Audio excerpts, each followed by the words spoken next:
Welcome, everybody, to another episode of Who Are You and What's Your Story?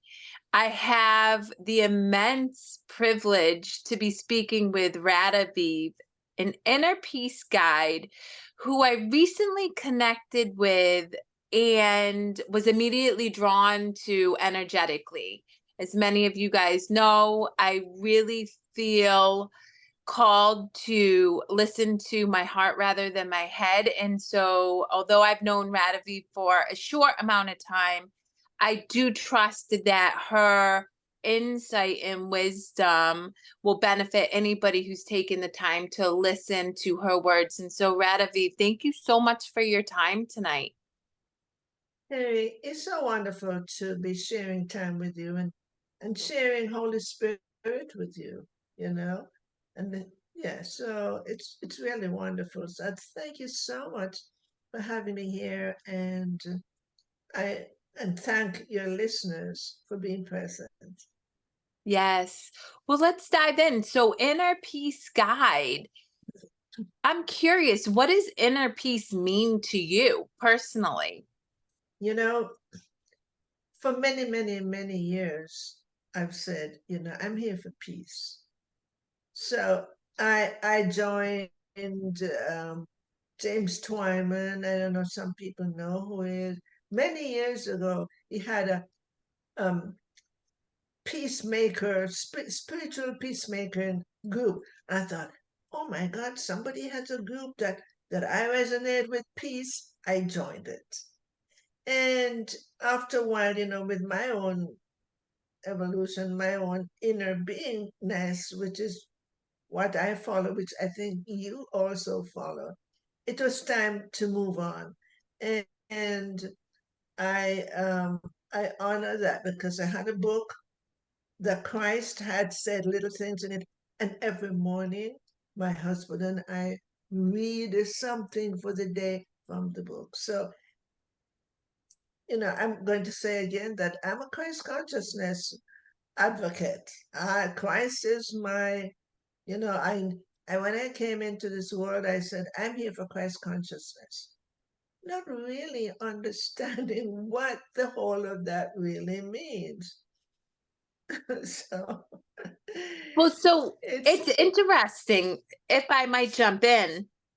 sure. For for many people who Christ consciousness seems so out of reach for them, I think another way of looking at it from my perspective and what I've understood from studying, theology, understanding Christ consciousness to the best of my ability where I'm at in my own consciousness evolution is it's an energetic vibration of love. Would you not say that that sums it up from a place that doesn't necessarily maybe create as much stigma around the idea of Christ consciousness? Yes, I totally agree. And another word for it is awakening. What does it mean to be awakened? To be awakened is that you live more from a truth within you than from the belief state. So, um, it took me a while, Kerri, to understand what Christ consciousness meant. It was really funny. It's another word. Instead of saying, I'm awakened, follow the Christ. It's very good Yeah. for me.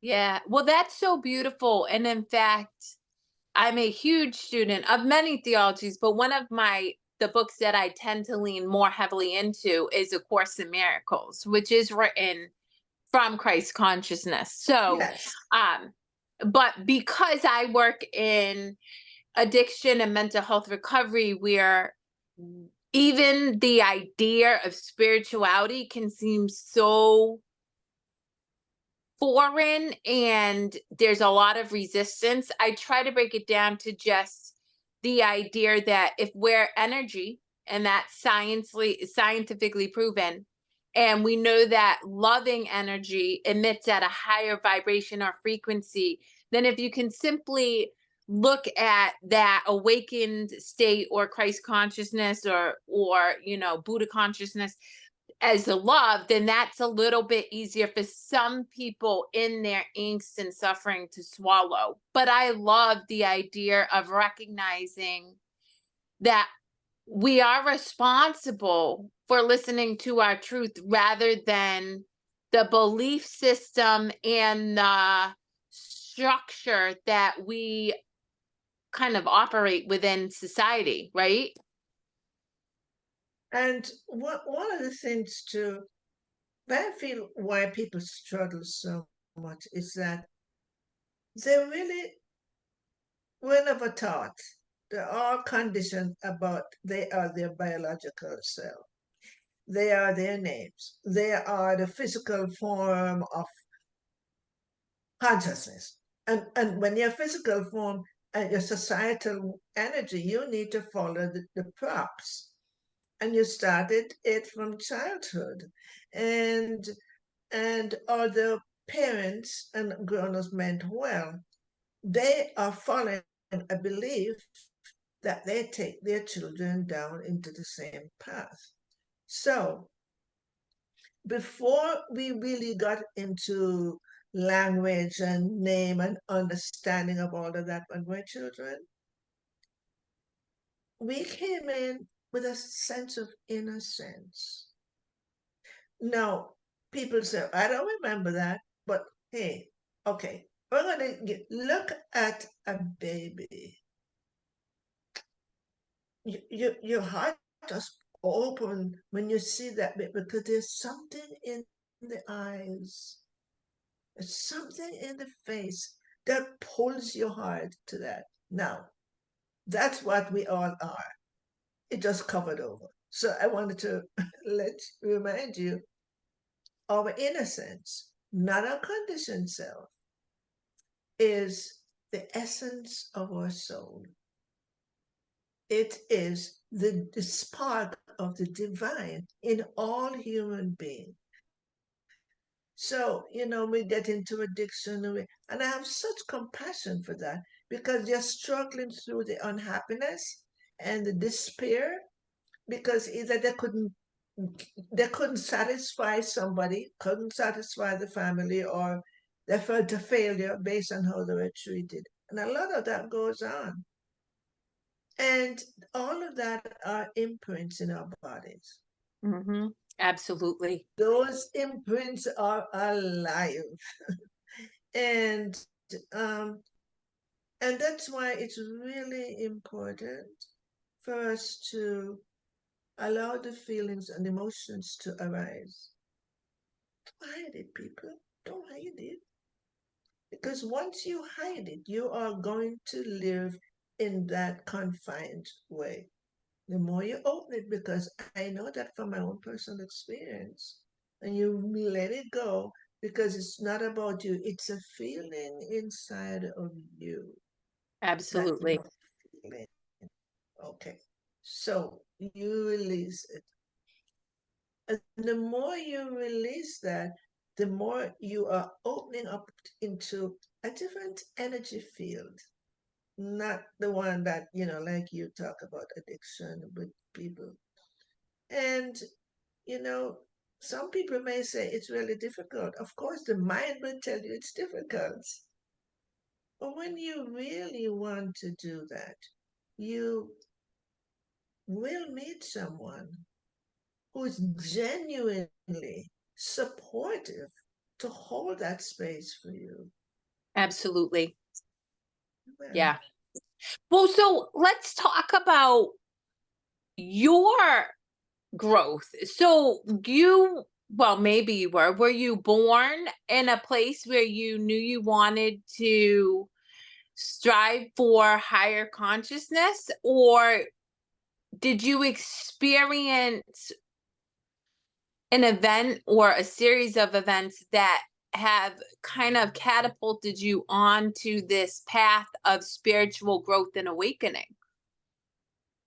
well, I think all of us, not I think, we all have a soul blueprint. We all have agreements before we got here, what we agreed to. Anyway, take that aside. None of us remember. Very few people remember that. I came in and my mother had a very difficult birth with me, 3 days of hard labor. I was a breech. We both could have died based on the psychic dream in the town. And the midwife literally pulled me out. My mother, through her own fear, whatever it is, fright, fear, and all of that, blamed me for her difficulties. Mm. And you're an innocent child. You're here to give love and receive love. This is what we do. We are multi-dimensional. We have love we're ready to offer and to get it back. Consider being blamed.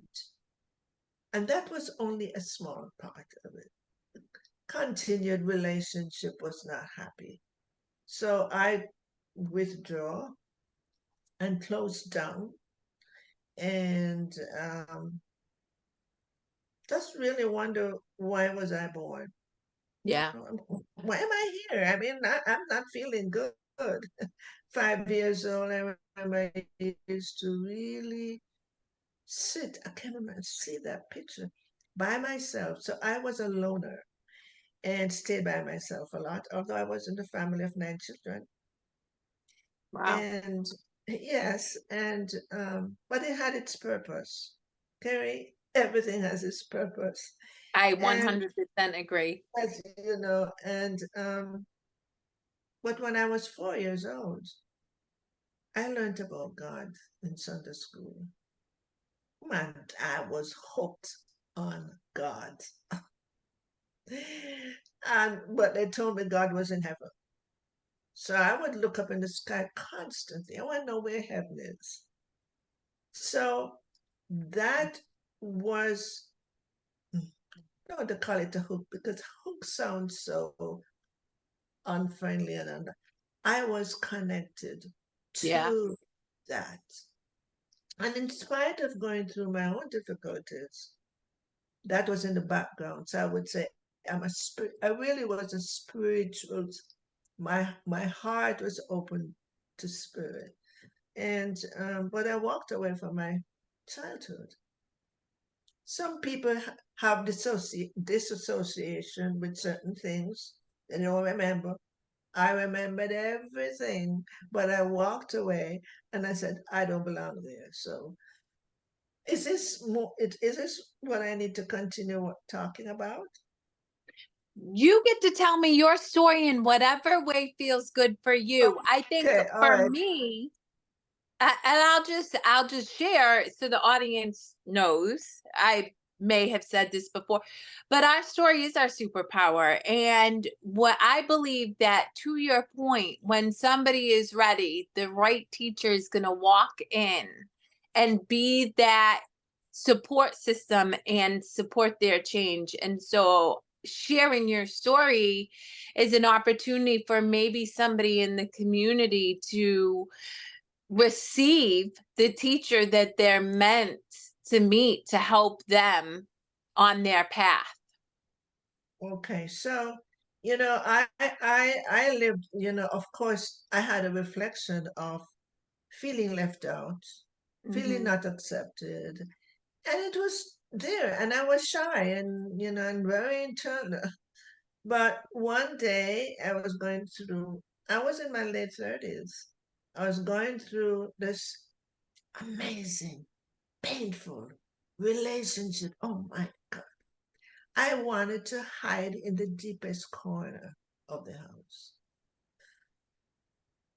And a mystical moment occurred, and my child turned up right in front of me.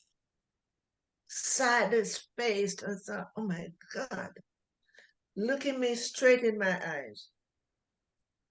And I just looked and I said, you don't really belong here. Why are you here? Lasted for 3 weeks. There was a time when I got angry at her. But after 3 weeks, because I carried a sadness that I could not, I had a sadness in me for Yeah. years. And she had that sadness in her face, reflection. And finally, without any conversation. I know that I had to connect with her. And I didn't know how the heck I was going to do that. So, but I heard, I went to one person who said, oh, it's easy, you want to do it.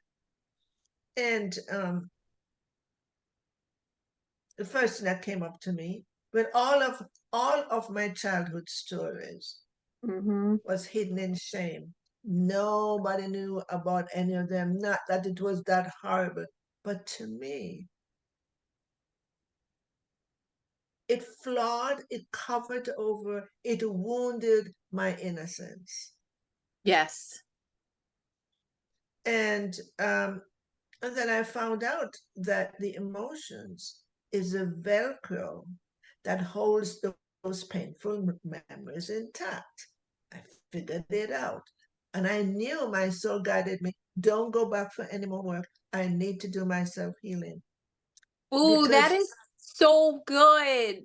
I want to stop and highlight that please, to the community because I think so often I watch people look for external supports, devices, pills, therapists to save them. And not that there isn't benefit in being guided by somebody who does the work or is more evolved in consciousness as them, because there is. But at the end of the day, I truly believe the person that's going to most benefit somebody on a journey is the person who's going to challenge that person to look inward and do the work themselves. some people are so afraid they want somebody to hold them in their arms. I have met a few people. I can see this woundedness that I want to put them in my lap and just hug them. So Yeah. anyway, I went through my healing. It took me buckets of tears. A couple years went by, and I knew, and this is important for your listeners to hear. When you cry it out, your imprints are less in your body, so you're not suffering as much. And I remember, like, I walked across a bridge and my soul was not ready. I've done enough of that. My soul gave me, was holding my treasure box, things I came into this world and what had the ability to do. Yes.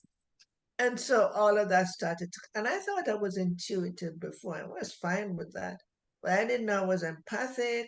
I didn't know I could look at people and see where the block is. I didn't know that I could hear them and then feel the empathy, the tears in their voice. And so I continued to hold that space with people.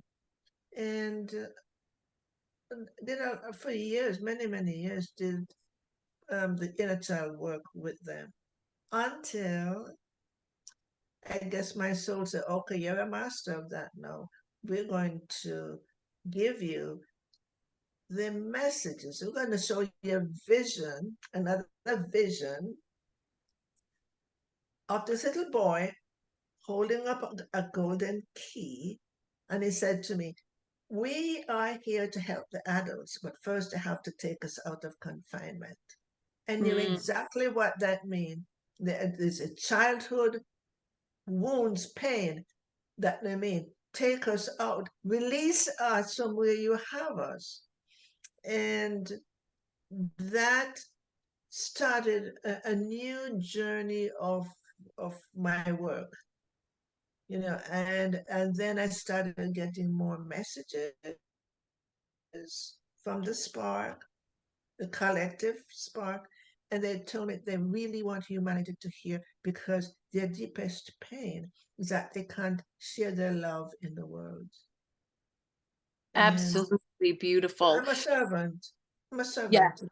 Well, I think we all are, Radavie, right? We really are in different ways. It's just that, much to what you said, right? Our gifts, what we came here with, as a baby have been covered up by the wound, so to speak, by the emotional baggage from not allowing ourselves to feel the experiences we were going through at any given time. And as a result, it keeps us really closed off from our ability to be of service in a way that can affect positive and loving change in the world, whether it's through art, music, building cars, in a more loving, compassionate way to the planet or what have you. Something that you said that I want to highlight that I love is you recognized when your soul said it's time to move on and you listened.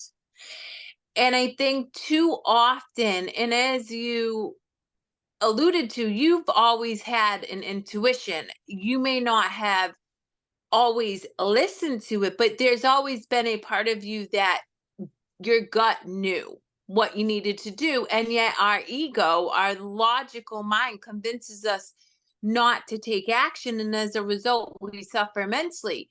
Had you not listened to your soul and stepped into this deeper level of work for clients, which opened you up to receiving messages, I would surmise that you probably would have ended up suffering yourself. You would have felt like you weren't fulfilled anymore.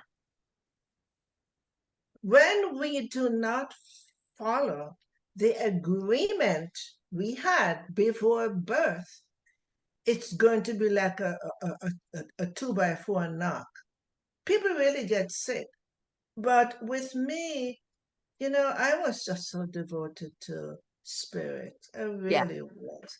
And when I got the messages, I had an awakening before I got the messages. So I was really a lot more open and devoted. Yeah. And when the messages came, I knew that I had to be a servant to the divine spark. I had to be that because every time spirit tells me something, I always follow it. Never question, never lament, never why. Always follow. And so it's from a state of devotion that we continue to follow the heart of feelings that you have, devotion, because within us there's a spark, the spark of the divine. And the spark is all our sparks, all our essence of our souls are from the one flame of God. Yep. We are no different. One, maybe I know a little bit more about something than somebody know. It doesn't make me any better. We are all like consider, I see this a vision, a huge tapestry. And just different, how a tapestry, they have little pieces of cloth in different colors. And just imagine that we step back and look. We were different, but from the one tapestry. We are all from that one. Can you imagine now? And so I have a lot more compassion for people when they're nasty or Me they're too. ugly. Right. Because I happen to know and I happen to be living from my spark, and it gets easier. And that's where being an inner peace guide comes from. Because to live in permanent peace, you it's not very easy to do that if you're living as your conditions. It's not gonna happen. Well, It's yeah, not you gonna happen. oscillate between fear and love, fear and love, fear and love, fear and love. And I know. yeah, it's interesting. I would say it is our conditioned mind that makes us perceive that it's such hard work, right? And yet, I will say that each moment we get an opportunity to make that choice. to sit in peace and to sit in love. And so if you can break it down to the finite moment, right? Then it's simple because you choose peace in this moment and that unfolds into peace in the next moment. And when you are in peace, something that I really try to remember is that peace flows into the tapestry of life and allows for positive experience rather than like contraction, keeping people in fear, which you and I both know we're seeing a lot of right now because the old paradigm has crumbled and people are grasping to hold on to their old story. Yes, and what one of the difficulties to maintain unconditional peace and love if you're living from your conditioned self. 95% of our daily thinking, life, action, everything is comes from our subconscious. And our subconscious is where all the stories sit. So our belief self is continuously being bombarded by ideas, opinions, attitude about the world, attitude about someone else. Oh my goodness. So that's why when we feel a little love, because we do in that state, it doesn't last forever because here comes another subconscious thing popping in to say, hey, we're living from that. So that is why it's so important for people to recognize that their unhappiness is coming from unresolved issues because your divine spark is not unhappy. It will never. It's awareness, Yep. and and I use the metaphor of a computer screen, for instance. Computer screen. You can't see anything on your computer without the screen.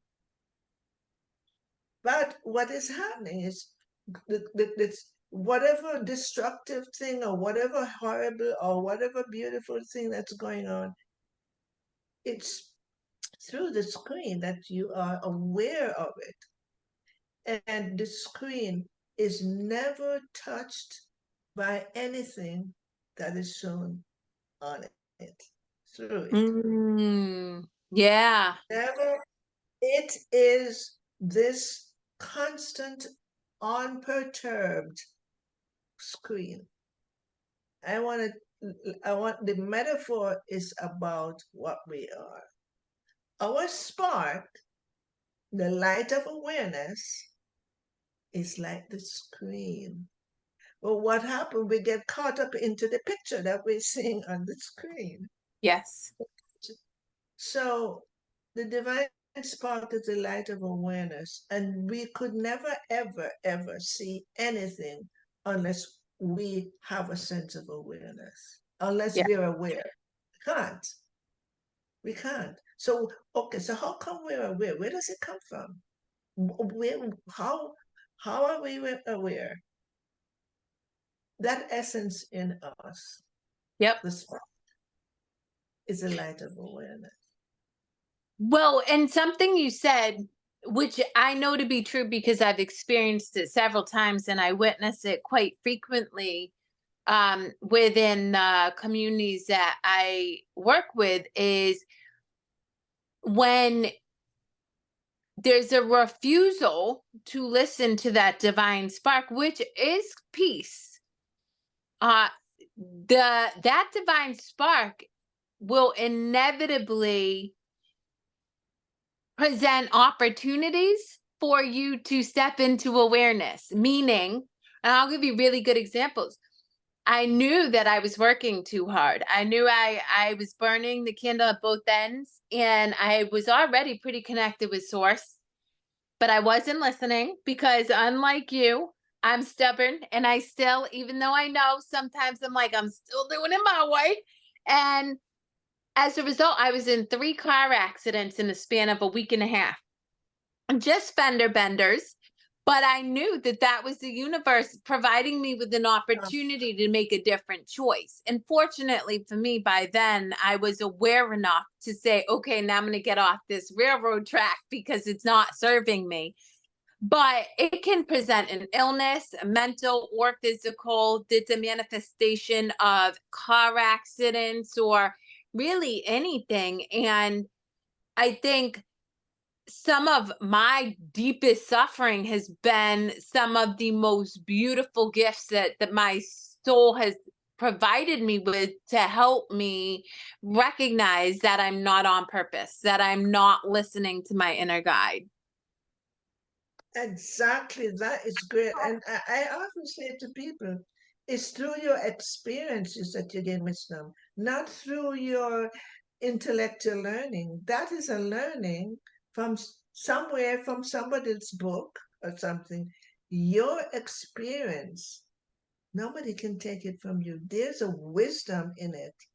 And there's no doubt in your mind when you go through an experience. You just know. You just know. Beautiful, That is yes. so beautiful. So now, Radavie, I know that you are working on a book. Is this going to be your first publication? Hopefully, this is going to be my only publication. I don't know. Who knows? You know, Kerri, we live in a mystery. I've been saying that from I was very, very young. We live in the mystery. What does that mean? In our own growth or evolution, we get to a mystery. Mystery means unknown to the conscious mind. That's how I see it. So, anyway, back to the book. Um, you know, the book expresses everything from my own experiences too, and clients' experience. The book has some like little stories in it, and I also have freedom exploration. I don't know if I mentioned that. The freedom exploration is one that opens you to have the opportunity to be the screen, not what project on it, to open you to your divine self. And there are 12 of them in the book, so it's a whole heap.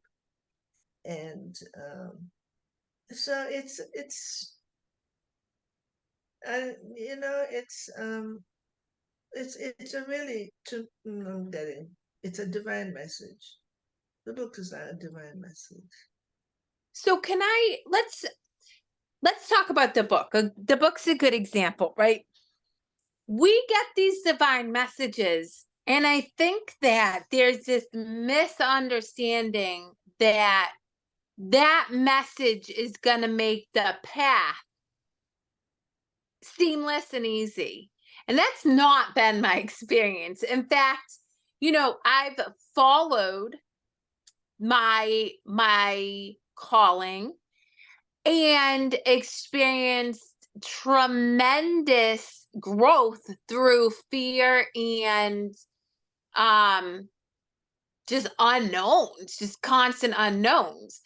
For you writing this book, what was your experience? Because as you said, it is a divine message, but it's also a new experience, right? You've never written a book before.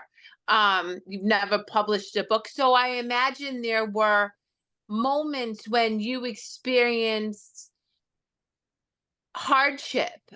And can you kind of elaborate on that for That, me a bit? that's a very good question. No, I didn't find hardship in the book. But what has happened is over time, I said, oh my God, I am becoming the book. I'm integrating with the book. And and then logically I stepped out. I said, but of course, because my divine spark gave me messages for the book, not all of it, not all the messages. And and I said, of course it makes sense. But the mind would never say, I'm becoming the book. But it's true. But here's one thing. My husband has been a great, great support for my book and even help put it together because I didn't know how to do that. He had written a book before as a project manager.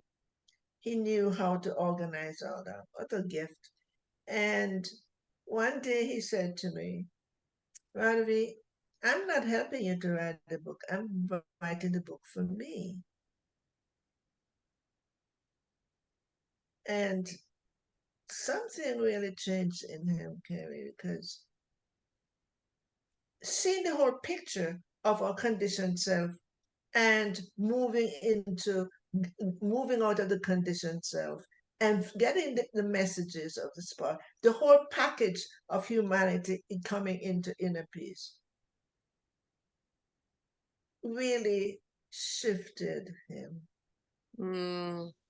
It really did. So, I hope he doesn't mind me saying this, but he told me that.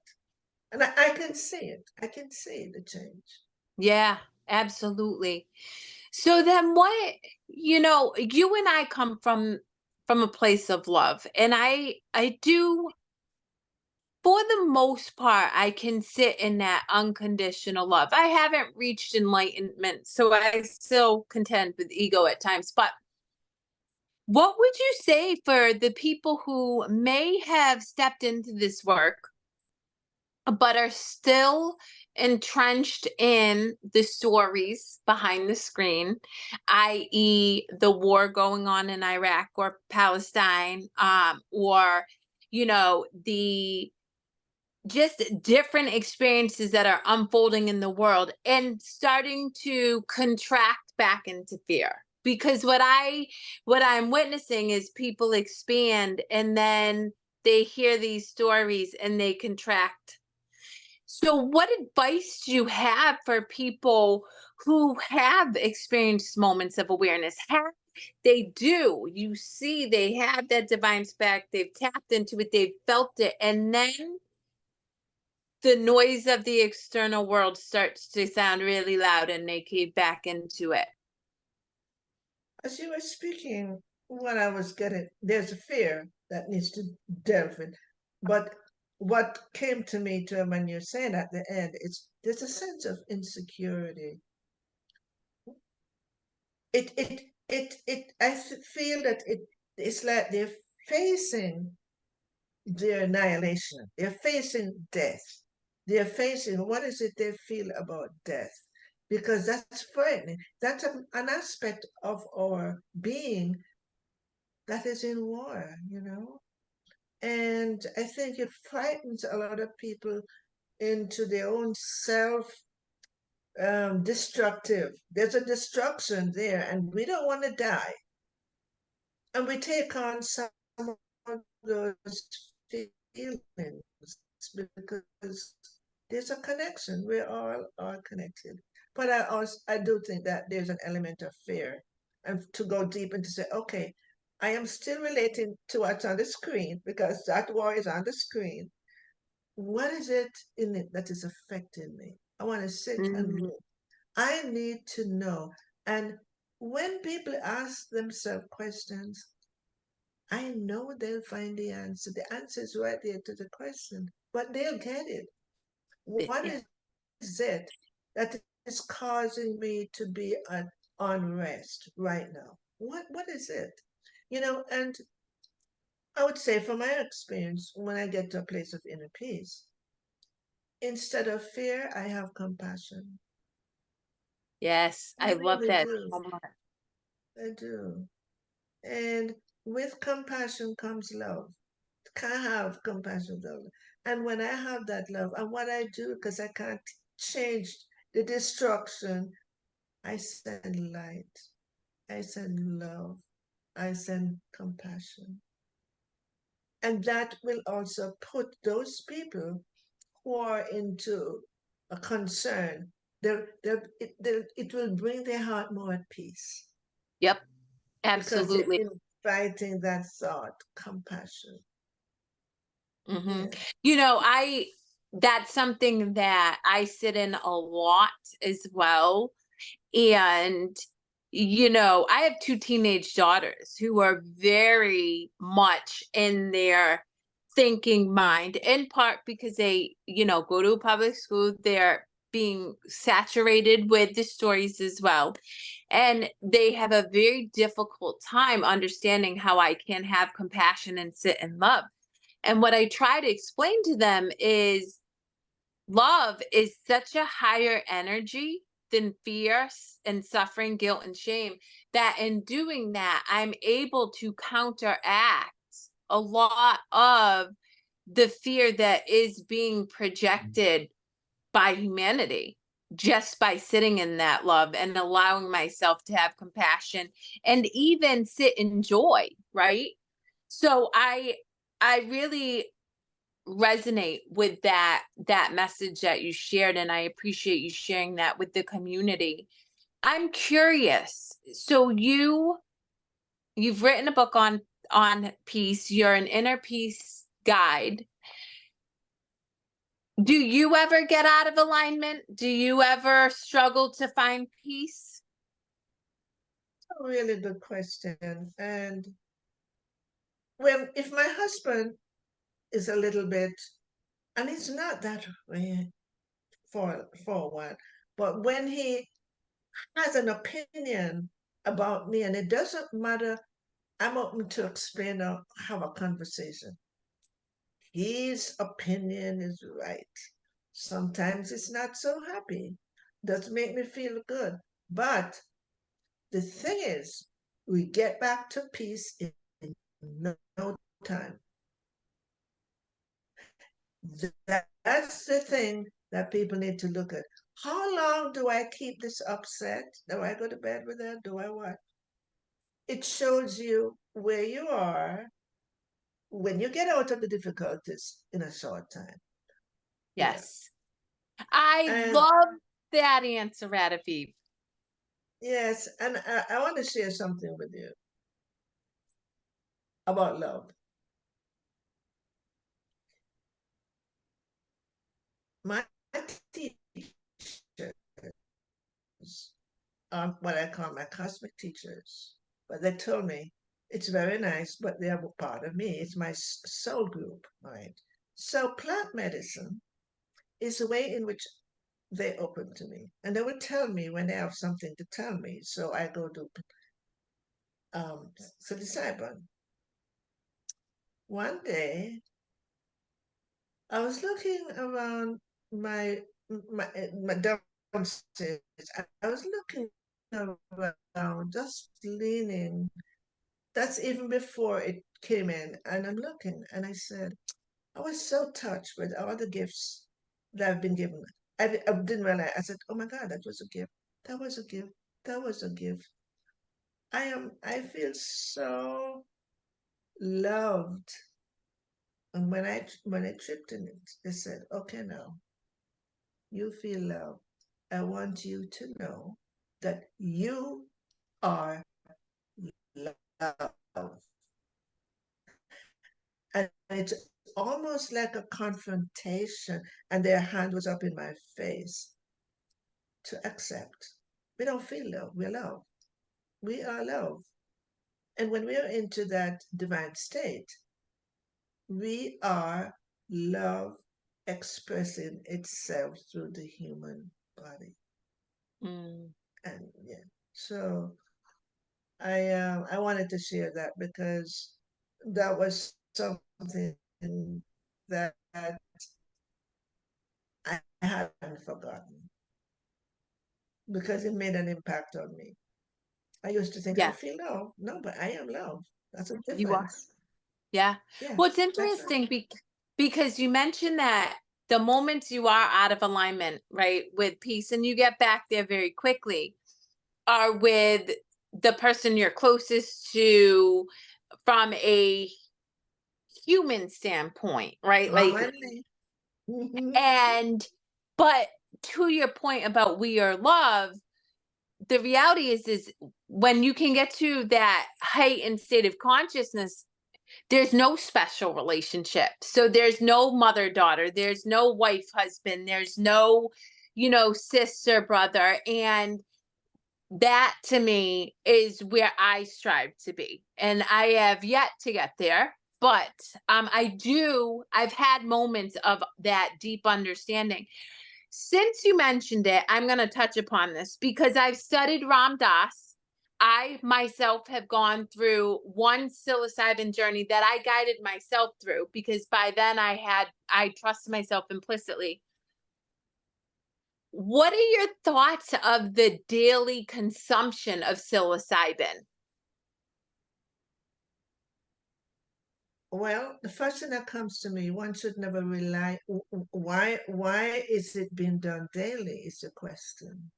Thank you. Yeah. There's a difference between need and desire. And we have to look at those really. And so, but I want to touch on plant medicine. You asked me that. I want to touch on plant medicine. My higher self told me that all these plant medicines are here to uplift humanity from the darkness. And that's a deep thing. I won't go into that because they showed me this darkness is, no, it's not from this lifetime, and it's thousands of years. Oh yeah, And absolutely. It's a culmination of karma from the beginning of humanity. That's my guesstimate. But there is a disturbance. We talk about the grand conditioning. So it's here, and I honored that so much. I honored what they said. And people who do that, they'll get a lot of benefits. So anyway, how did we get there? I just wanted to say that. How do we get there? yeah, well, so here's Or my people, thing, and oh, I'll you give you asked me if people, what I think about people doing it daily. yes, Sounds to me a little bit addictive. beautiful. And that's what I say. I've gone on a psilocybin journey once in the past 20 years, which was spiritually led. Prior to that, that's a different story. But I also worked in the cannabis industry, and the reason in which I stepped into addiction recovery is because I recognize the propensity to overconsume.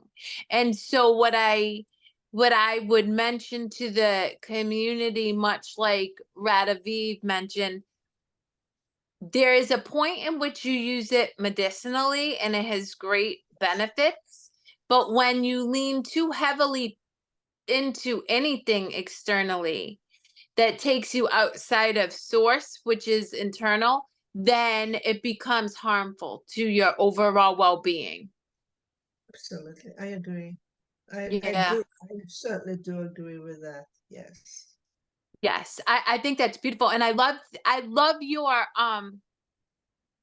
your vulnerability in sharing that because I do agree with you. I think that we have plants for a reason. I have a huge affinity for mushrooms, like all mushrooms, because they're fungi that can cleanse the toxins in the earth. And so, um, but again, I always like, particularly in my industry, to caution people about the overconsumption of anything because it's easy to tip the scales from beneficial to harmful.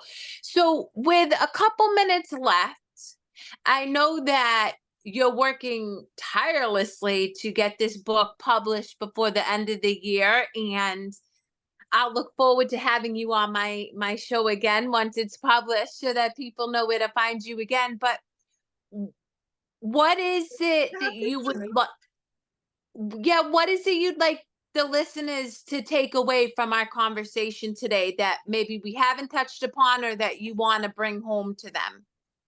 I want to emphasize it again that, you know, we have been trained to say we are our biological self. And I want you to listen deeply to,